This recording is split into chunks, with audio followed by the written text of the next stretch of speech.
Hello, ladies and gentlemen. My name is Adam, and I'm on a quest to become the most prolific reviewer of all time.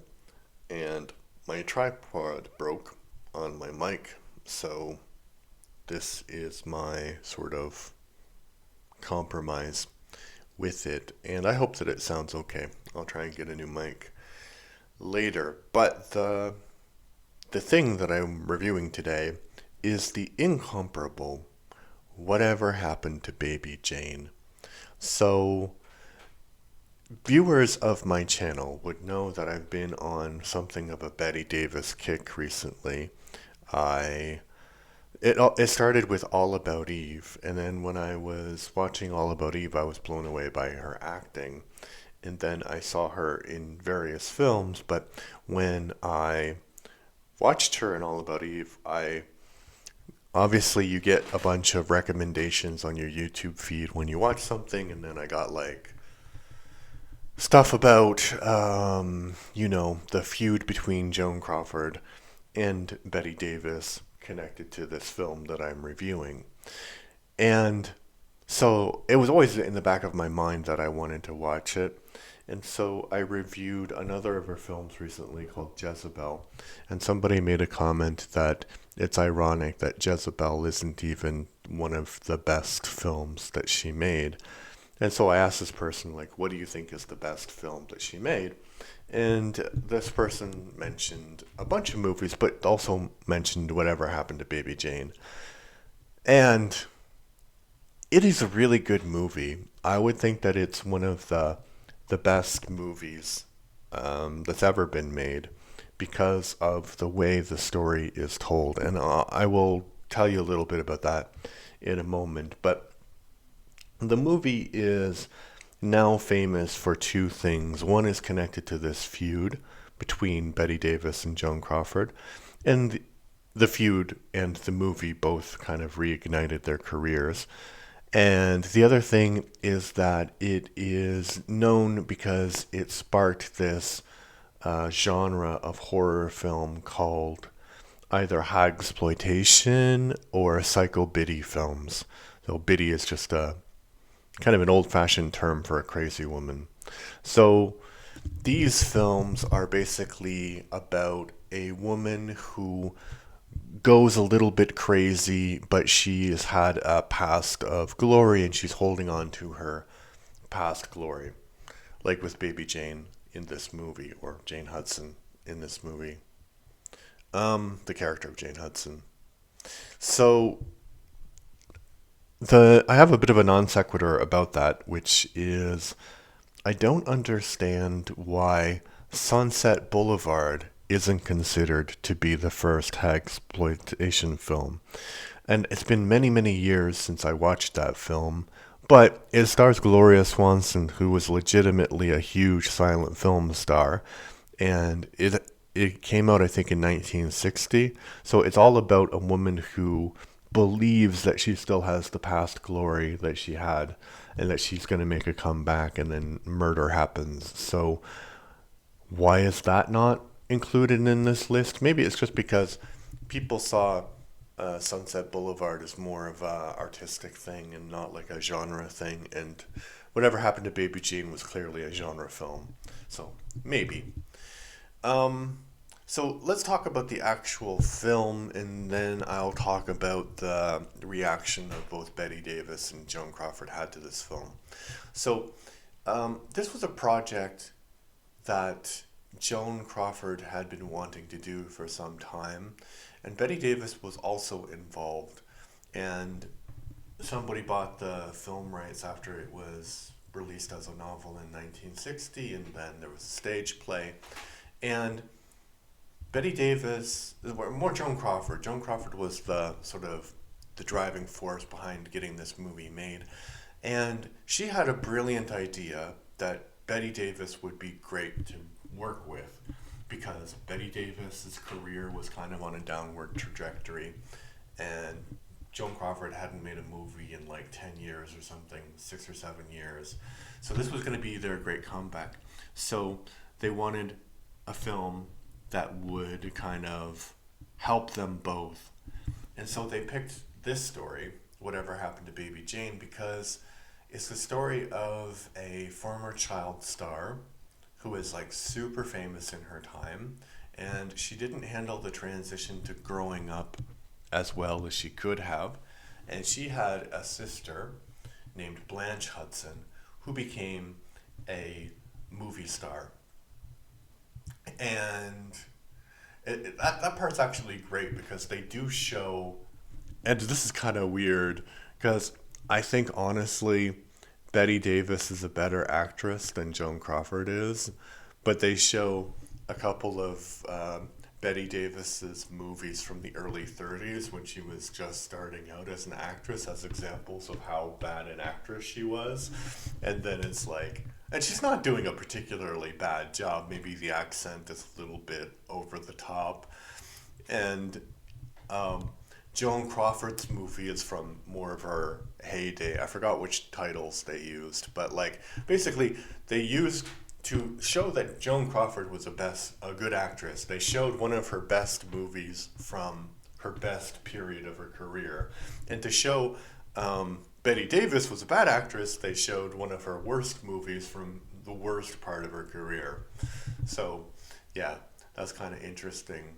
But the movie itself is really, really well done. It's great. It's structured between different time periods like vaudeville and then moving into the early days of Hollywood in the 30s and then moving into like what is a more modern time in the 60s in the film.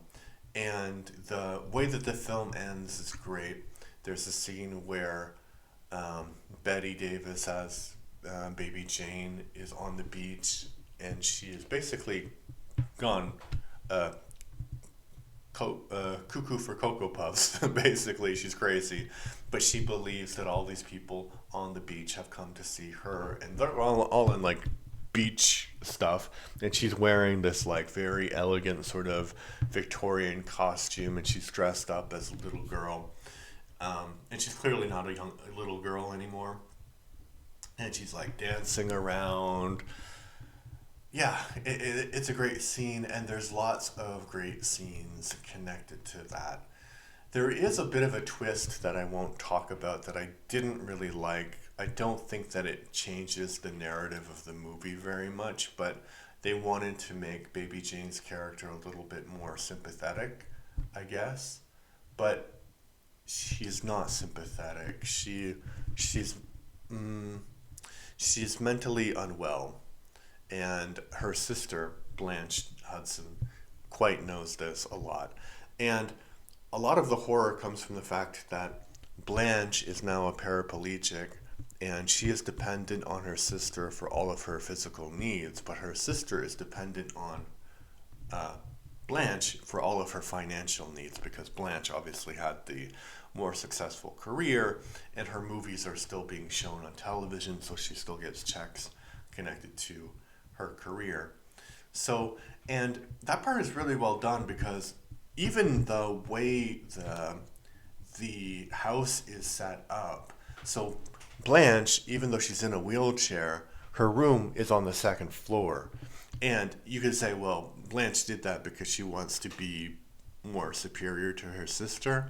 But you could also say that Jane did that because she wanted her sister kind of isolated as much as possible so she could control her. And that kind of makes sense.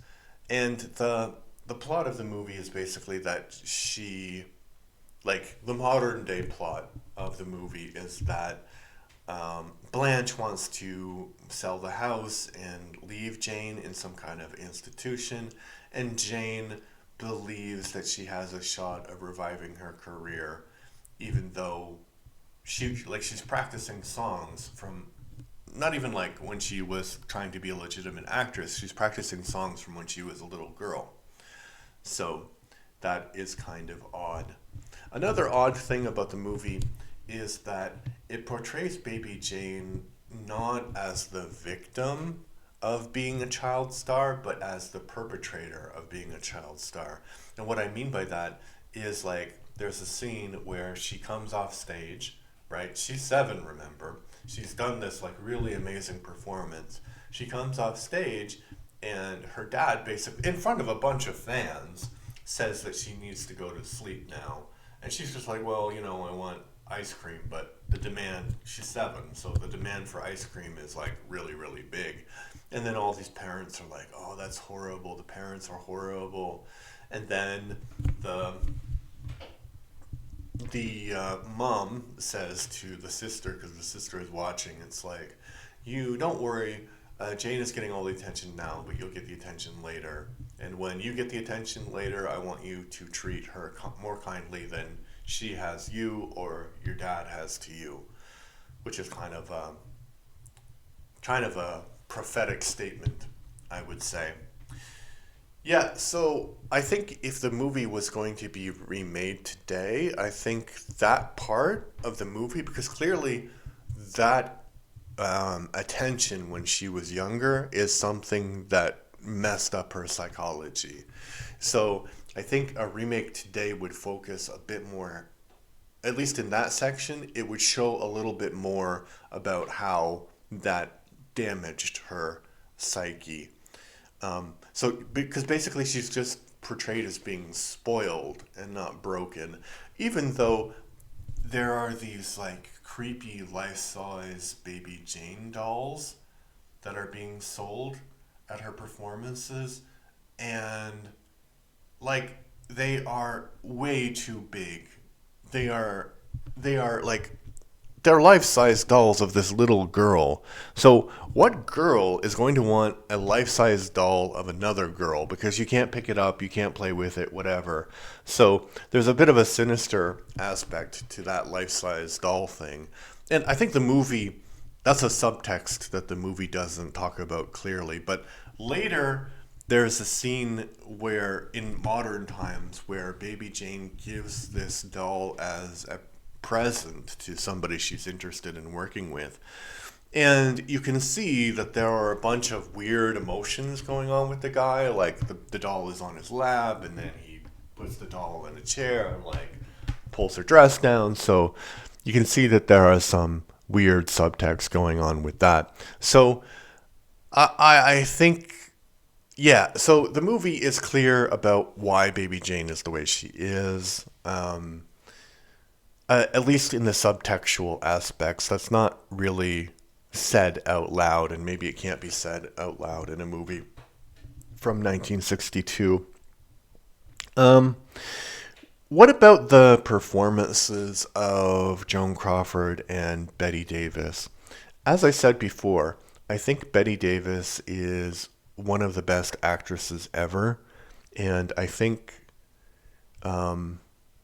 she does an admirable job in this, and it's easy to see why she was nominated for an Oscar, but I think Joan Crawford does a better job because it's much harder to portray a woman who is basically being abused and taken advantage of, and yet she's trying to negotiate her way out of this situation that she's found herself in with her sister.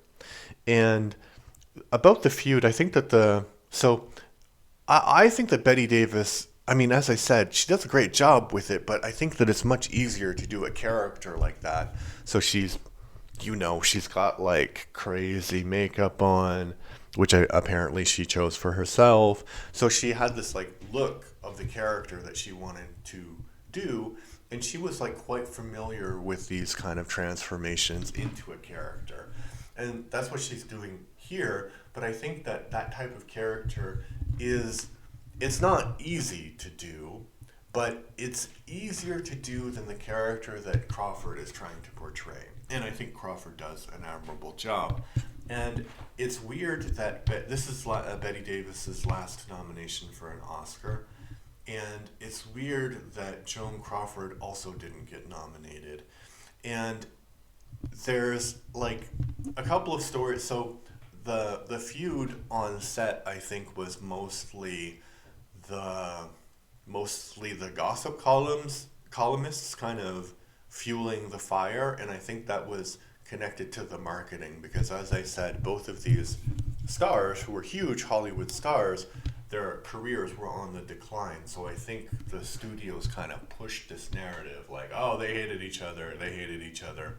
That's not to say that I think that they were both professionals, but there were some areas of conflict, both during the film and after the film. More so after the film than during the film. Because I think Joan Crawford was a functional alcoholic, and Betty Davis, she had her faults, of course, but she didn't like the fact that Joan was drinking all the time on the set, and she thought that that may have influenced her performance. That's one thing. And Joan Crawford is this like restrained sort of dame-like presence, and she really didn't like this over-the-top portrayal that Betty Davis was doing. But it's weird because that's why they're in the movie, right? Because of Joan Crawford's personality, because of Betty Davis's personality. So, but I think that the feud happens more so after.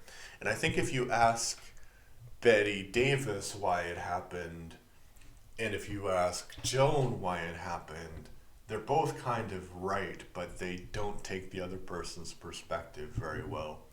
So basically, the movie gets released, and there's huge critical buzz. It's a smash success, and I think that Betty Davis has 10% of the profit, and Joan Crawford had 15% of the profit. So they were both invested financially in the success of this film. So the critical acclaim comes, and they're doing interviews and stuff. And Betty Davis notices something like, not Betty Davis, Joan Crawford notices that Betty Davis is like really hyping herself up and like, oh yes, I did a great performance. This is my best performance. You should come and see it. But she's not saying anything about Joan Crawford. And Joan Crawford is just like, even if you didn't think my performance was good, you should just kind of be polite because we're trying to sell the movie, right? So she really, really disliked that, apparently. And even like, I guess in the 1970s, the movie was on television, and Betty Davis calls up Joan Crawford, and she's like, hey, our movie's on. I'm really great in it. You should watch it. So I just think that that's kind of Betty Davis's whole personality, and it might have rubbed people the wrong way. Because I watched also an hour-long interview with her and Dick Cavett. And Dick Cavett, if you don't know, was a talk show host in the 1970s. And he's really good at kind of getting the interviewees to open up. He's got like these kind of bad, lame, corny jokes. But in the interview I watched, it was basically like Betty Davis had a topic and she talked about it for like 20 minutes, and Cavett was like, okay, what about this? And then it was like a politician, but without any of the, like a politician in evading the questions, but it's not like she didn't evade the questions because they were ethically hard or whatever. It's just she much preferred to talk about her. So she always brought the conversation back to her. And so I think that Joan Crawford really didn't like that. And so this is where the Betty Davis part of the feud comes in.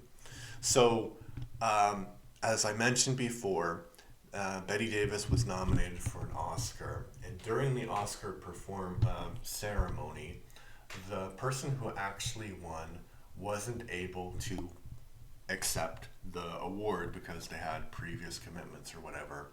So Joan Crawford volunteered to accept the award should she win. So basically, her co-star in a film that they are promoting at the time loses the Oscar, and she accepts on behalf of her competition. So that's basically all Joan Crawford did, and I think it was a bit of a like, yeah, Betty, it's not always about you, right, kind of moment. But Betty felt that Joan had been kind of working behind the scenes to deny her the Oscar win, which probably is not true. So that's probably the fallout from the movie is probably what really started the feud. not the actual production of the movie itself. At least that's in my opinion, but I want to watch this feud series that Ryan Murphy did because I think it would be kind of another interesting perspective on it. And I want to watch all of Bette Davis's films, and also Joan Crawford, because Joan Crawford's got this, like, it's weird, and I don't want to be sexist, but I am attracted to beautiful women, and Joan Crawford, like, I don't know how old she was at the time. She must have been like pushing 49 or something, like my age, but she is, like, she's not.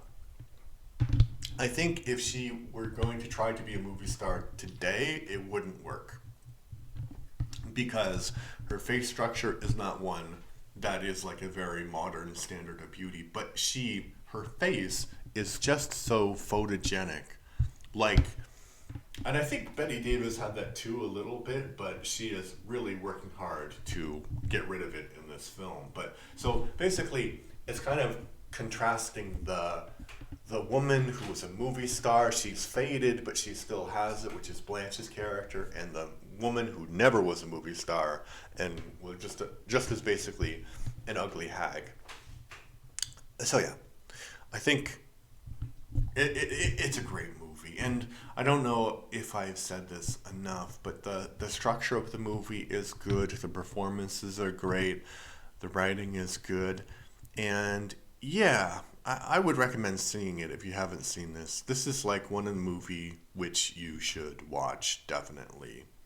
So I'm going to give it a 10 out of 10. But what did you think about this movie? What did you think about the feud between Joan Crawford and Bette Davis? Do you have any Bette Davis or Joan Crawford movies I should watch? Because I think I will continue my Bette Davis kick, and then I'll probably move on to Joan Crawford and watch some of her classic films as well. All right. If you want to support the podcast, because this is a podcast and it is a YouTube channel, if you want to support both, you can subscribe to my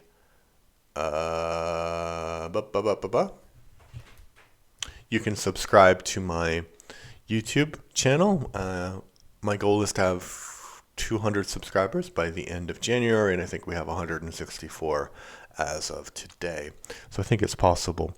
And if you're listening on Spotify, please give me a follow. The goal is to have 15 followers on Spotify by the end of January. Thank you. Bye-bye.